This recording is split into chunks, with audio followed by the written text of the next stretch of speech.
नमस्कार। सबसे पहले आप सबका स्वागत है। इस वीडियो में हम समाजशास्त्र की प्रमुख शाखाएं यानी कि ब्रांचेस ऑफ सोशियोलॉजी का अभ्यास करेंगे। सभी सामाजिक संबंध जैसे कि धार्मिक, शैक्षणिक, आर्थिक, राजनैतिक, पारिवारिक तथा औद्योगिक, इनका व्यक्ति के सामाजिक जीवन से घनिष्ठ संबंध होता है। समाजशास्त्र का शास्त्रीय अध्ययन करने के लिए इनका अनेक शाखाओं में विभाजन किया गया है। इन शाखाओं का हम विस्तृत अभ्यास करने वाले हैं। कुल मिलाकर 18 शाखाएं हैं, जिनमें से पहली शाखा है ज्ञान का समाजशास्त्र, सोशियोलॉजी ऑफ नॉलेज। यहाँ पर ज्ञान का तात्पर्य वास्तव में विचार, मूल्य और मान्यताओं से है। तो इसमें ज्ञान की अवधारणा में मार्क्स ने आर्थिक दशाओं को, मानहीम ने सामाजिक समूह की प्रकृति, दुर्खिम ने समूह के ढांचे तथा समूह के परस्पर संबंधों को और सोरोकिन ने सांस्कृतिक चेतना को प्रमुख माना है। कार्ल मानहीम को ज्ञान के समाजशास्त्र का प्रतिपादक माना जाता है। प्रतिपादक, इसका अर्थ है इसे स्थापित करने वाला।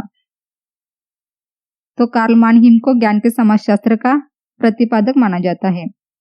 दूसरा है मूल्यों का समाजशास्त्र, sociology of values.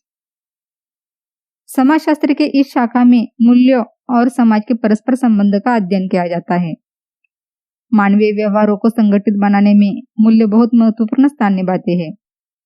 Radha Kamal Mukherjee social structure of value इस पुस्तक में स्पष्ट करते हैं कि प्रत्येक समाज में कुछ ऐसे आदर्श नियम होते हैं जिनकी सहायता से व्यक्ति अपनी प्रमुख आवश्यकताओं को पूरा करते हैं। यह आदर्श नियम समूह सदस्य विश्वास के रूप में ग्रहण करते हैं, तब वह मूल्य बन जाते हैं। समाज गतिशील है, इसलिए मूल्यों में अल्प परिवर्तन होता रहता है।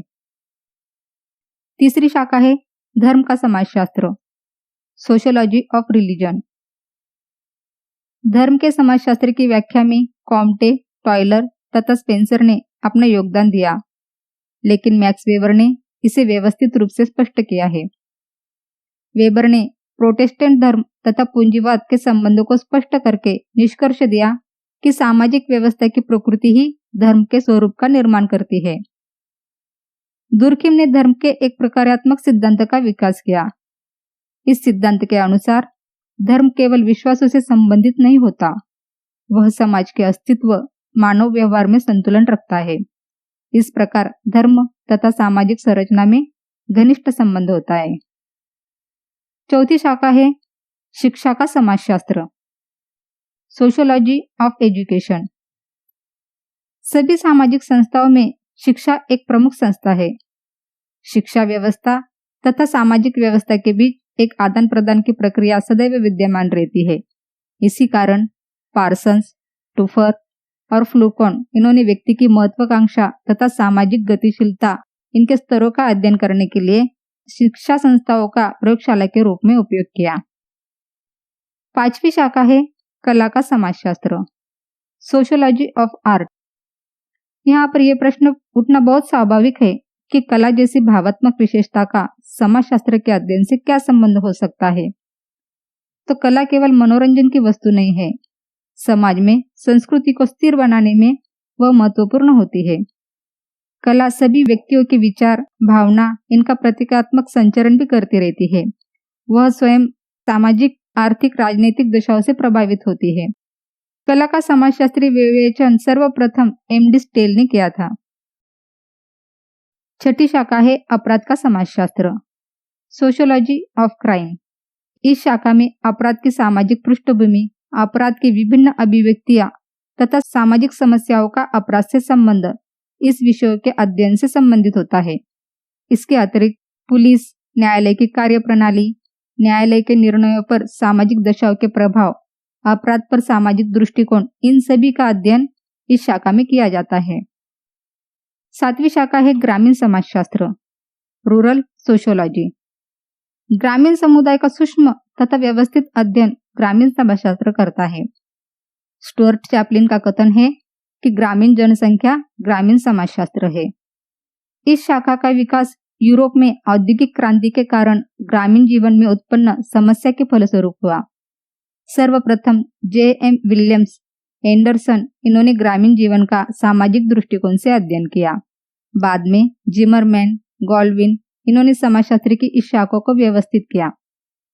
भारत में A.R. देसाई, दुबे, रेडफील्ड, धनागरे, शर्मा, मुजुमदार इस क्षेत्र में महत्वपूर्ण अध्ययन करने वाले समाजशास्त्री हैं। 8वीं शाखा है नगरीय समाजशास्त्र, अर्बन सोशियोलॉजी। पार्क तथा बर्गेस ने नगरीय परिस्थिति शास्त्र, नगरीय सामाजिक संगठन तथा विघटन इनको नगरीय समाजशास्त्र की अध्ययन वस्तु माना।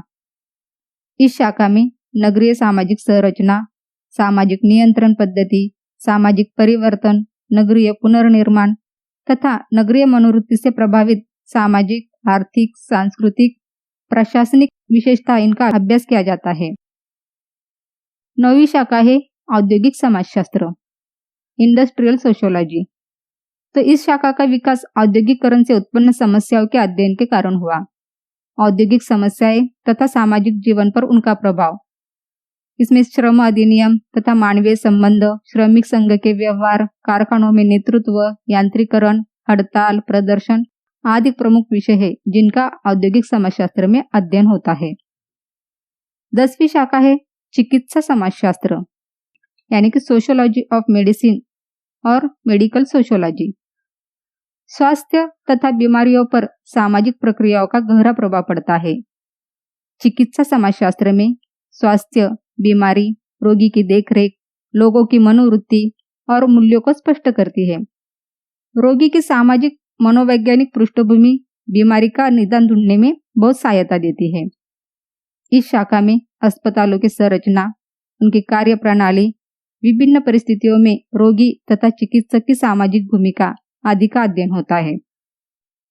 11वीं शाखा है राजनीतिक समाजशास्त्र, पॉलिटिकल सोशियोलॉजी। यहाँ पर राज्य तथा समाज में कौन अधिक महत्वपूर्ण है, इस विवाद के समाधान के प्रयास में राजनीतिक समाजशास्त्र का विकास हुआ। राज्य तथा समाज दोनों महत्वपूर्ण होते हैं। राजनीतिक समाजशास्त्र में संघर्ष, एकमत, नौकरशाही, शक्ति व्यवस्था आदि राजनीतिक संस्थाओं की व्याख्या करता है जो सामाजिक प्रक्रियाओं से घनिष्ठ रूप से संबंधित होती है। मार्क्स, वेबर, निकेल्स इस शाखा के प्रमुख विचारक रहे। 12वीं शाखा है विधि का समाजशास्त्र, सोशियोलॉजी ऑफ लॉ। यहाँ पर गुरविच का कथन है कि विधि का समाजशास्त्र की वह शाखा है जो कानूनों की संपूर्ण सामाजिक वास्तविकता का अध्ययन करती है। कानून तो स्वयं में अमूर्त होते हैं, इसके पश्चात भी वे एक वास्तविकता है, क्योंकि कानूनी निर्णय मूर्त तथा व्यावहारिक जीवन को प्रभावित करते रहते हैं। सेल्जनिक कहते हैं, कानून स्वयं में भी एक सामाजिक तथ्य है तथा सामाजिक नियंत्रण की शक्तिशाली संस्था होने से वह अपने आप समाजशास्त्र की परिधि में आ जाता है।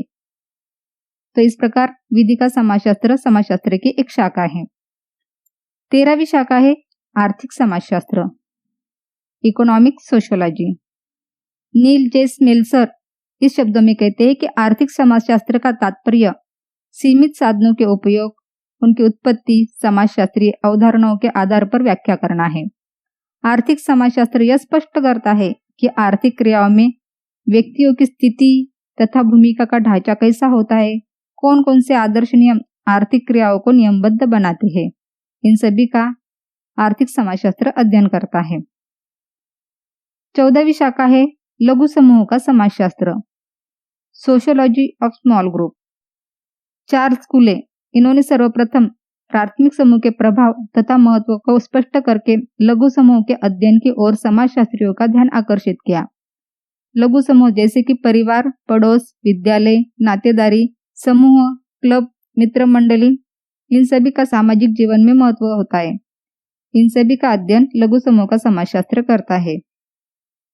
15वीं शाखा है परिवार का समाजशास्त्र, सोशियोलॉजी ऑफ फैमिली। परिवार एक प्राथमिक तथा मूलभूत सामाजिक इकाई है। सामाजिक परिवर्तन के साथ परिवार और विवाह संस्था में परिवर्तन हुए हैं। इसके बावजूद समाजशास्त्र में परिवार का महत्व बढ़ रहा है। 16वीं शाखा है अवकाश का समाजशास्त्र। अवकाश का तात्पर्य ऐसे क्रियाकलापों से है जिसमें व्यक्ति को पूर्ण स्वतंत्रता तथा चयन और अभिव्यक्ति का पूरा अधिकार होता है।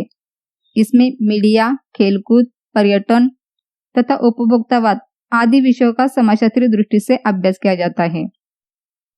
17वीं शाखा है साहित्य का समाजशास्त्र, सोशियोलॉजी ऑफ लिटरेचर।